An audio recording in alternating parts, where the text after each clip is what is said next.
Kia ora. In this video, we're going to talk about why the area of the circle is what it is. So if we start with a circle and we cut it into these 16 sectors. So we divide up this circle into sectors, and I would actually have students cut out a circle that is in sectors and do this activity. We're just going to show you what happens though when we cut it apart. So we want to cut apart all those sectors or wedges, and we're going to arrange the 8 into these top pieces, the 8 white ones on the bottom into those, and then we put them together. And we made, and they say move half of one to the other end, so we made almost a rectangle. What are the dimensions of this rectangle? So, and if we left it down here, we would have had a parallelogram, and we could have talked about the same area. The area of a parallelogram is base times the height. Well, what are the base and height in this situation? The height is the radius of the circle. The height of each of these is the radius of the circle. What is the width? The width, well, I took half the circle and put it on the bottom and half the circle and put it on the top. So that's half the circumference. So the base is half the circumference, 1/2 the circumference.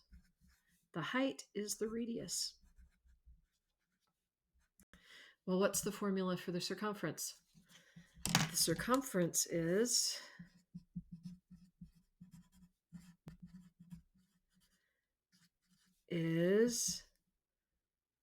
either pi d or 2 pi r, whichever way you like to think about it. We're going to use the second one, 2 pi r. So that changes this area, which is the same as the original circle, because we did some really advanced compensation here, cutting apart, rearranging. So now the area is r, the height, and the base is 1/2 the circumference. If we use 2 pi r for the circumference, that'll be 1/2 of 2 pi r. So 1/2 of 2 pi r times the radius. The 1/2 and the 2 cancel, and we'll get pi times r, which is pi r squared, is the area of the rectangle or parallelogram or circle. Because we can make the circle into an almost parallelogram. We kind of ignore the fact that there are little bumps here because we imagine we could cut it into more and more pieces and it would work. So there are there's one other way, of thinking about this. What if I somehow cut apart the circle and unroll it? Unroll it.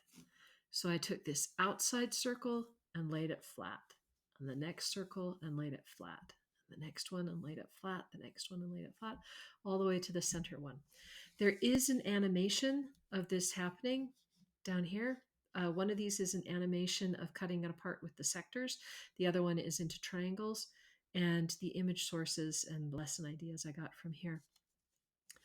But this triangle now, it is the circumference is the base.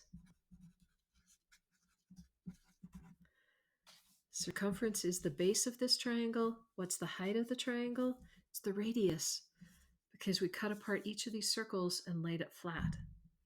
So the height is the radius, the width is the circumference, and what's the area of a triangle?